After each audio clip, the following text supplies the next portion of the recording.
Hello students, कैसे हैं आप सब? एकदम बढ़िया, मस्त है ना। तो स्टार्ट करते हैं आज की क्लास में। कल की क्लास में क्या देखा था अपन? प्रीवियस क्लास में हम डिस्कस कर रहे थे, एक तो परसेंटेज के बारे में, कंसंट्रेशन टर्म्स में। एक डिस्कस कर रहे थे किसके बारे में? परसेंटेज के बारे में। और किसके बारे में देखा? मोल फ्रैक्शन के बारे में। दो बातें डिस्कस करी, एक परसेंटेज और एक आपके पास क्या आया था? Mole fraction. मोल फ्रैक्शन बड़ा इजी सा टॉपिक है ना, कुछ नहीं है, सिंपल सा फॉर्मूला लगता है मोल फ्रैक्शन में, that moles of a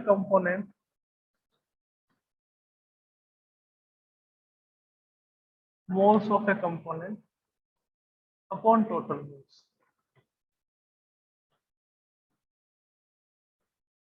कोई भी आपके पास सॉल्यूशन हो तो सॉल्यूशन में किसी एक कंपोनेंट के अगर आपको मोल फ्रैक्शन फाइंड आउट करने हो तो आप ये फॉर्मूला अप्लाई कर दीजिए, आपके पास आंसर आ जाएगा।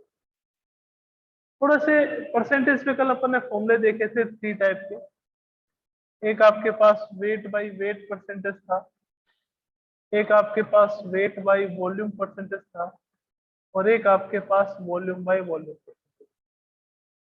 वेट बाय वेट परसेंटेज में मैंने आपको बताया कि both the solute and solution are present in gram. दोनों ही किस में प्रेजेंट होंगे? ग्राम में।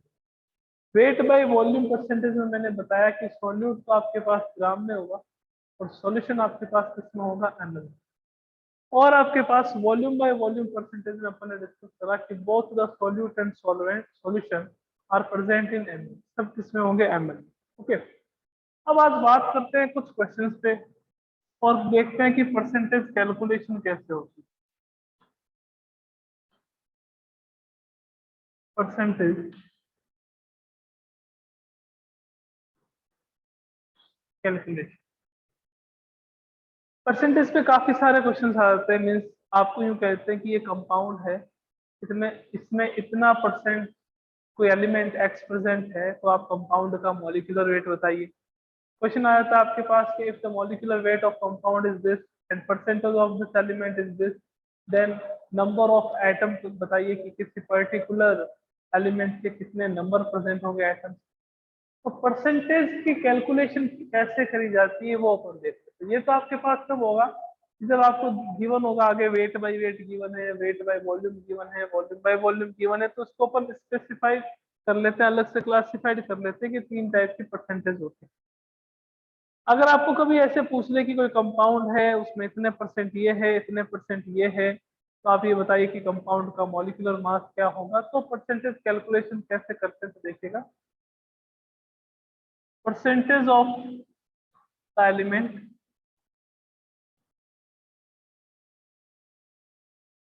एलिमेंट इज इक्वल्स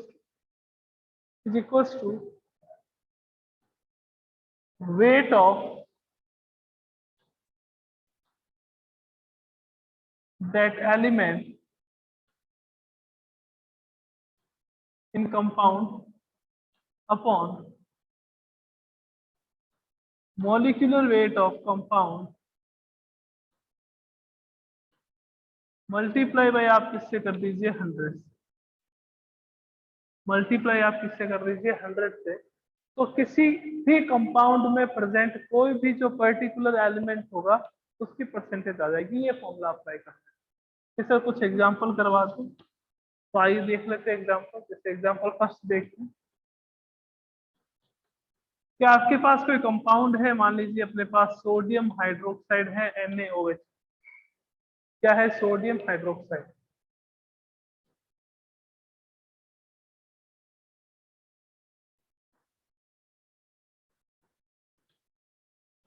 आपको क्वेश्चन में पूछ लिया कि sodium hydroxide percentage of oxygen will be. Oxygen की परसेंटेज कितनी होगी ये आपको बता। तो आपको percentage of the element calculate करनी है। परसेंटेज ऑफ द एलिमेंट आपको कैलकुलेट करनी है। आपको क्या करना पड़ेगा कि आपके पास ये जो कंपाउंड है NaOH, इसमें कितने ऑक्सीजन है ये देखना पड़ेगा। तो number of oxygen atom, number of oxygen atom is equal to 1। 1 है तो उसका वेट कितना हो गया कि सर ऑक्सीजन का जो एटॉमिक वेट है वो 16 होता है, तो वेट आपके पास कितना हो गया 16। आपको परसेंटेज कैलकुलेट करनी है, percentage of oxygen, percentage of oxygen कितना आ जाएगा 16/40 मल्टीप्लाई बाय 100। कि सर 40 क्यों लिया, because 40 is the molecular weight of compound. कैसे सर, अगर किसी को नहीं पता हो तो बता दें कि सोडियम का 23 होता है, ऑक्सीजन का 16 और इसका 1, तो टोटल आपके पास कितना हो गया 40। 10 से 10 कैंसिल आउट हो गया, ये कितने टाइम कैंसिल आउट हो गया 4 टाइम कैंसिल आउट हो गया। तो NaOH में कितने परसेंट ऑक्सीजन आ गई आपके पास 40%। NaOH में आपके पास कितने परसेंट ऑक्सीजन आ गए 40%। यही आपको कह देते कि percentage of hydrogen will be, percentage of hydrogen will be, कि हाइड्रोजन कितने परसेंट। तो अपने को तो ये देखना है कि NaOH में कितने हाइड्रोजन है, कि सर एक, मिनिमम एक तो होगा ही होगा। एक आपके पास हाइड्रोजन प्रेजेंट, एक हाइड्रोजन प्रेजेंट है, तो आपने क्या कर दिया कि यहाँ पे एक हाइड्रोजन का वेट कितना होता है 1, अपॉन आपने 40 कर दिया, मल्टीप्लाई बाय किससे कर दिया 100। 10 से 10 कैंसिल आउट कर दिया, ये आपके पास आ गया 2.5, यह हाइड्रोजन का अमाउंट है कि 2.5% क्या प्रेजेंट है हाइड्रोजन, 40% आपके पास क्या प्रेजेंट है ऑक्सीजन, और रिमेनिंग जो भी है वो आपके पास क्या रहेगी सोडियम रहेगा। ओके, तो परसेंटेज का कोई भी आपके पास क्वेश्चन आ जाए, फॉर्मूला अपने को यही अप्लाई करना है, ये ध्यान रखते हुए कि आपके पास वेट क्या होगा। और सर हमें वेट नहीं पता हो तो कि कोई अननोन कंपाउंड आ जाए, आपको कह दे कि अननोन कंपाउंड का मॉलिक्यूलर मास बताइए, हमें मॉलिक्यूलर फॉर्मूला नहीं पता है, तो कभी भी अगर ऐसी सिचुएशन आ जाए तो मिनिमम एक एटम तो प्रेजेंट होगा। अगर मैं कह दूं कि आपके पास कोई कंपाउंड है, ठीक है ना, उसमें नाइट्रोजन दे रखा है कि इतने परसेंट नाइट्रोजन, उसका मॉलिक्यूलर मास बताओ कितना है। भाई परसेंटेज गिवन है, मॉलिक्यूलर मास बताना है। अब आप कह दोगे कि सर दो क्वांटिटी जो है वो अननोन, हमें तो वेट भी नहीं पता, हमें मॉलिक्यूलर मास भी नहीं पता, तो हम कैसे बताएंगे कि मॉलिक्यूलर मास कितना है। तो उस कंडीशन में अपन क्या करेंगे कि उस कंडीशन में अपने को ये देखना है कि मिनिमम कितने एटम प्रेजेंट हो सकते हैं किसी भी कंपाउंड में, किसी एक पर्टिकुलर एलिमेंट, किसी भी पर्टिकुलर एलिमेंट के उस कंपाउंड में मिनिमम कितने एटम प्रेजेंट हो सकते हैं, कम से कम एक तो होगा ना। तो उस एक का यहाँ पे आपको वेट लिखना है, इसका वेट कितना है, उस एक का वेट लिखना है, मॉलिक्यूलर मास आप कैलकुलेट कर लोगे, मल्टीप्लाई आपके पास 100 है। आइए क्वेश्चन करते हैं आपके लिए।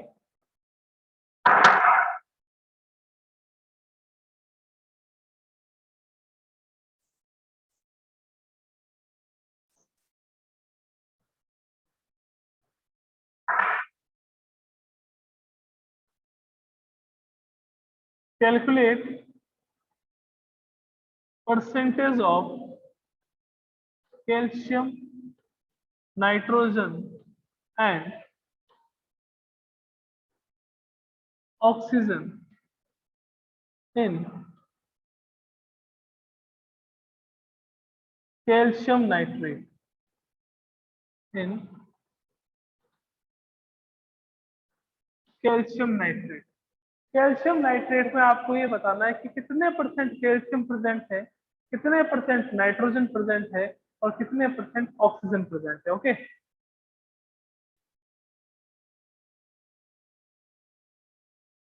तो देखते हैं कि कितने परसेंट कैल्शियम है, कितने परसेंट नाइट्रोजन है, कितने percent oxygen.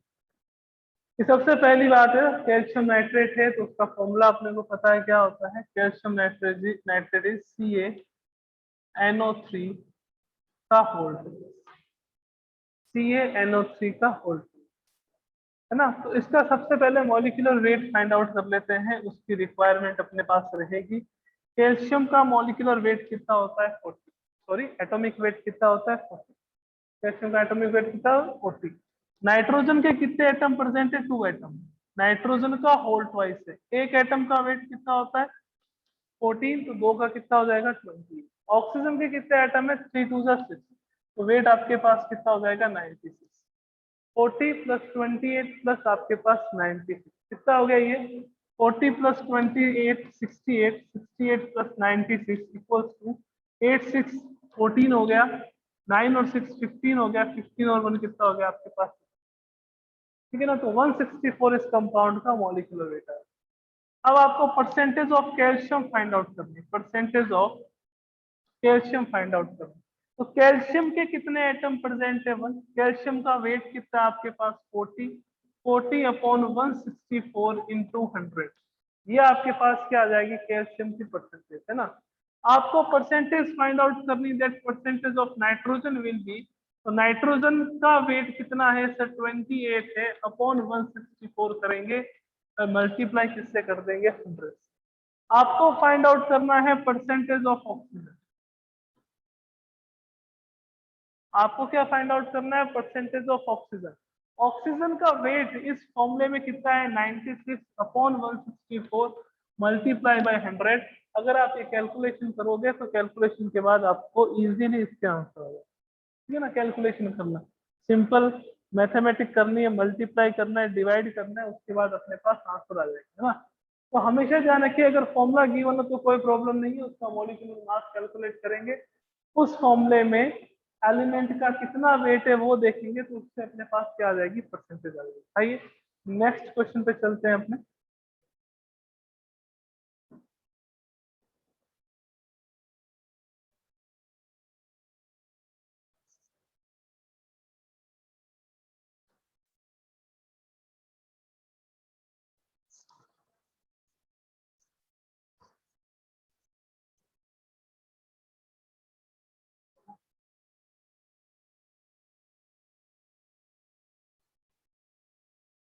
In a compound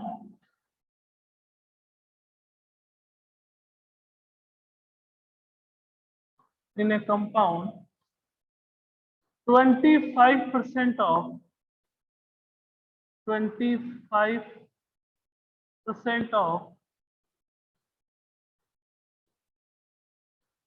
sulfur is present, sulfur is present, है ना। then calculate minimum molecular weight, minimum molecular weight of the compound,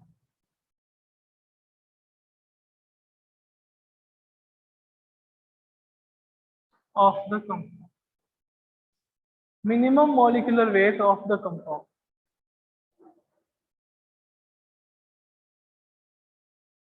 formula नहीं भूलना है मोल कंसेप्ट में, है ना, एकदम भी नहीं भूलना। परसेंटेज कैलकुलेट करना है, उसका फॉर्मूला क्या होगा, that wait of compound upon molecular weight. मैंने कहा ना परसेंटेज वाले कैलकुलेशन में ऐसे क्वेश्चन आ जाते हैं, तो आपको ये फॉर्मूले ही लर्न हो जाए और कुछ नहीं करना, इस फॉर्मूले से सारे क्वेश्चन हो जाएंगे, हर एक टाइप के क्वेश्चन हो जाएंगे जो भी टाइप है वो। तो परसेंटेज कैलकुलेट करना, परसेंटेज कैलकुलेशन में फॉर्मूला था wait of compound upon molecular weight multiply by 100। Percentage given है अपने पास कितना 25, अपन ने वैल्यू दे दी। अपनी ज्यादा बुद्धि या दिमाग का यूज नहीं करोगे कि सर ये परसेंटेज में था हमने यहाँ पे अपॉन 100 कर दिया, तो बच्चा यहाँ पे जो 100 लेके आए वो ये, है ना। अपना दिमाग का यूज ज्यादा नहीं करोगे क्योंकि वो दिमाग के लिए हार्मफुल रहता है। 25 is equal to weight of compound. यहाँ दिक्कत आ गई सर आपने दे नहीं रखा कि वेट ऑफ कंपाउंड क्या होता है।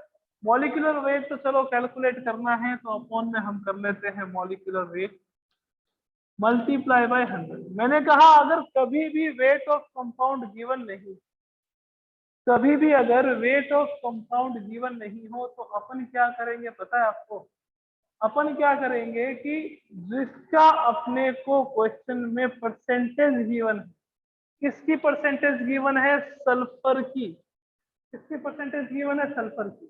तो जिस एलिमेंट की परसेंटेज अपने को क्वेश्चन में गिवन है उसका आप एटॉमिक वेट ले लीजिए।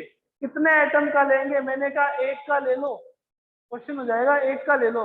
एक का कितना होता है सल्फर का atomic weight? 32।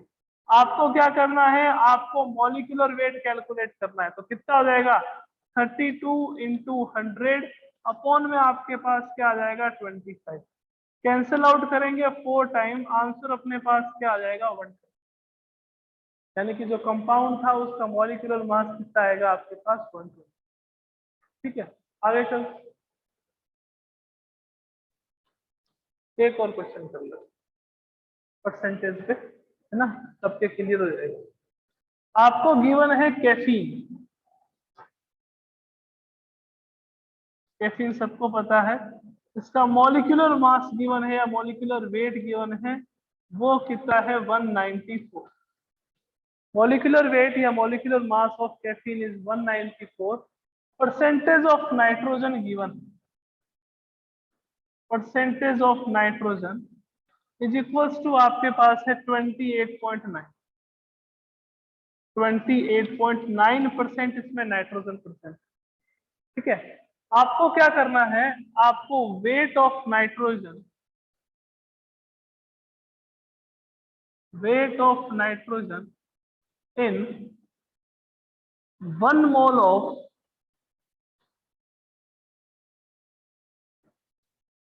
Caffeine find out करना। What will be the weight of nitrogen in 1 mole of caffeine?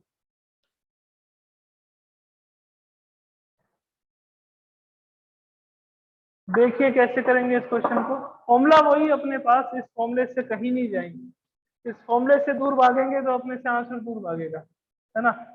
Formula यही है, percentage weight of compound molecular mass multiply by 100। Percentage कितना है आपके पास? 28.9। ये percentage is equals to weight of compound कितना है कि सर हमें नहीं पता, तो एक्स हो गया। कैफीन का जो मॉलिक्यूलर मास गिवन है वो आपको 194 मल्टीप्लाई बाय आप क्या कर दीजिए? 100। यानी कि 100x is equals to 28.9 multiply by 194, ये आपके पास है।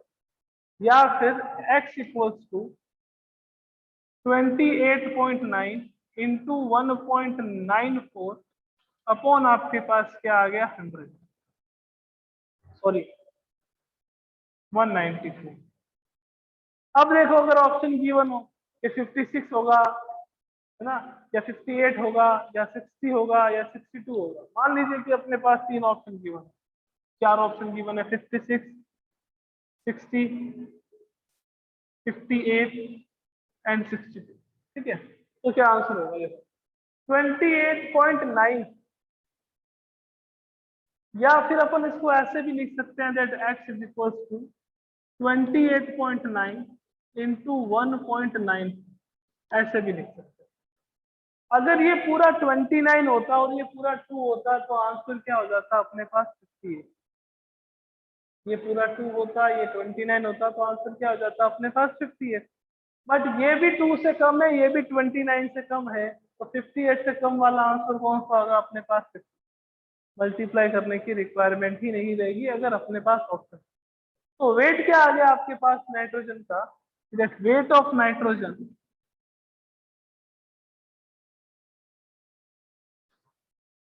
Is equals to 56। ओके, अब देखिएगा आगे कि कैसे इसी में ही एक और क्वेश्चन पूछा हुआ है।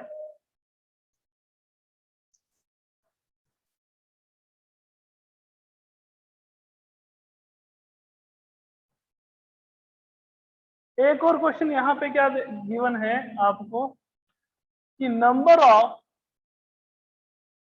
Nitrogen atoms present in 1 mole of caffeine. Answer के लिए हैंड रेज हो जाने चाहिए मेरे हिसाब से कि आपके पास number of nitrogen atom in 1 mole of caffeine. कि 1 मोल ऑफ कैफीन में नाइट्रोजन के कितने एटम जो है वो प्रेजेंट होंगे।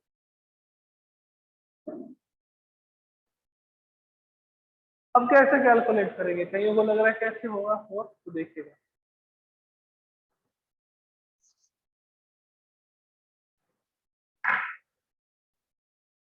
वेट ऑफ नाइट्रोजन आपके पास कितना आया, वेट ऑफ नाइट्रोजन, कि सर वेट ऑफ नाइट्रोजन हमारे पास था 56, ठीक है। Weight of 1 atom of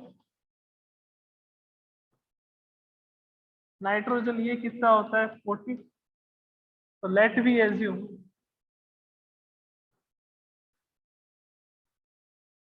number of nitrogen atom is equals to x. तो आपके पास क्या आ जाएगा, 14x इज इक्वल्स टू 56, या फिर x इक्वल्स टू 56/44। अब टोटल करें तो आपको पता है वो आपके पास क्या हो जाएगा, नंबर ऑफ एटम U4, यानी कि फॉर्मूला में पूछा, अदरवाइज यू पूछे तो आपके पास अपन क्या लिख सकते हैं, 4Na भी लिख सकते हैं। अगर टोटल एटम्स की बात करें तो ना, टोटल एटम्स की बात करें तो आपके पास क्या आ सकता है, 4n। तो ये परसेंटेज पे कुछ क्वेश्चन। अब आगे चल देते हैं मोल फ्रैक्शन पे, कि मोल फ्रैक्शन पे कुछ क्वेश्चन करवा देते हैं आप।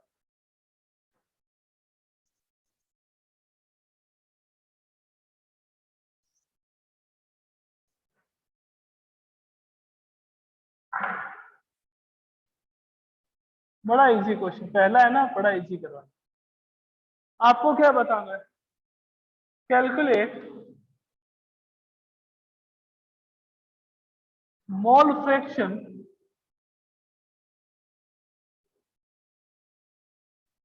Of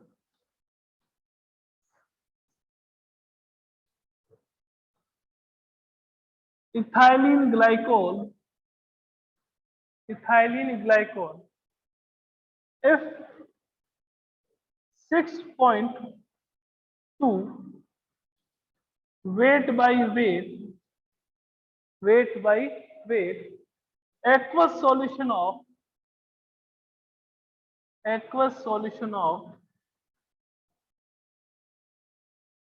ethylene glycol is present, ethylene glycol is present। 6.2 weight by weight given है ना, ध्यान रखना, weight by weight 6.2 percentage given है, 6.2% weight by weight aqueous solution of ethylene glycol is present, then mole fraction of ethylene glycol will। अब कईयों के यहाँ ये डाउट हो जाएगा सर इथाइलिन ग्लाइकोल क्या होता है। तो इथाइलिन ग्लाइकोल की बात करें कि that what is ethylene glycol, देखो बच्चों इसको तो कहते हैं एल्कोहल। अपन जब ऑर्गेनिक देखेंगे उस समय मैं आपको बताऊंगा, इसको तो अपन कहते हैं इथाइल एल्कोहल। क्या कहते हैं इसको, इथाइल एल्कोहल। ओके, यहाँ पे अगर देखें CH2 इन दोनों पे अगर OH आ जाता है तो इसको अपन क्या कहते हैं बच्चों, इथाइलिन ग्लाइकोल, इथाइलिन ग्लाइकोल। अब आपको क्या गिवन है कि 6.2% wait by wait aqueous solution of ethylene glycol is present. तो सबसे पहली बात कि आपको वेट इन ग्राम कैलकुलेट करना पड़ेगा इथाइलिन ग्लाइकोल का। तो 6.2 is equals to weight in gram upon आपके पास क्या आ जाता है, मैंने कहा कुछ भी गिवन नहीं हो तो आप 100 लोगे, मल्टीप्लाई बाय 100 करोगे तो वेट इन ग्राम कितना आ जाएगा आपके पास, कि सर वेट इन ग्राम हमारे पास आ जाएगा 6.2 ग्राम। ये इथाइलिन ग्लाइकोल का वेट इन ग्राम आ गया। मैंने कहा क्या कैलकुलेट करना है, मोल फ्रैक्शन कैलकुलेट करना। आज की क्लास स्टार्ट करी तो स्टार्ट करते ही मैंने आपको किसके बारे में बताया, मैंने बताया मोल फ्रैक्शन के बारे में। परसेंटेज के बाद मोल फ्रैक्शन का फॉर्मूला बताया कि that moles of A component जिसके फाइंड आउट करने हैं अपॉन क्या आएगा आपके पास टोटल मोल। टोटल मोल का मतलब क्या हो गया कि इस सॉल्यूशन में कौन कौन से दूसरे कंपोनेंट, एक कंपोनेंट तो इथाइलिन ग्लाइकोल है और दूसरा कंपोनेंट अपने पास कौन सा है, वाटर। कि सर कैसे पता चला वाटर है, मैंने कहा aqueous solution given, aqueous solution given है, इसका मतलब क्या प्रेजेंट होगा, वाटर। कि सर इथाइलिन ग्लाइकोल इतने ग्राम है तो वाटर कितना होगा, तो weight in gram of water वो कितना आ जाएगा, 100 में से 6.2 को माइनस कर दीजिए, 93.8 ग्राम आपके पास क्या आ जाएगा, वाटर। फिर दोनों के मोल्स कैलकुलेट कर लीजिए, इथाइलिन ग्लाइकोल के भी मोल कैलकुलेट कर लीजिए, वाटर के मोल कैलकुलेट कर लीजिए, और मोल्स कैलकुलेट करके इस फॉर्मूले में वैल्यू पुट कर दीजिए, अपने पास मोल फ्रैक्शन आ जाएगा। तो ऐसे मोल फ्रैक्शन के क्वेश्चंस बहुत सारे हैं, बस ये है कि क्वेश्चंस जो है वो एकदम ऐसे मतलब बहुत इजी क्वेश्चंस आते हैं, formula based question. Mole fraction पे कभी ज्यादा घुमा फिरा के क्वेश्चन नहीं पूछते, ये ठीक है, ये हद है कि आपको परसेंटेज की 6.2% है तो आपको पहले वेट इन ग्राम चाहिएगा। वेट इन ग्राम क्यों चाहिए, बिकॉज आपके पास फॉर्मूला क्या है, mole of A component upon total. तो मोल चाहिए, तो मोल के लिए क्या चाहिए, वेट इन ग्राम चाहिए, बिकॉज मोल का फॉर्मूला क्या होता है कि that mole equals to weight in gram upon आपके पास क्या आ गया, मॉलिक्यूलर वेट।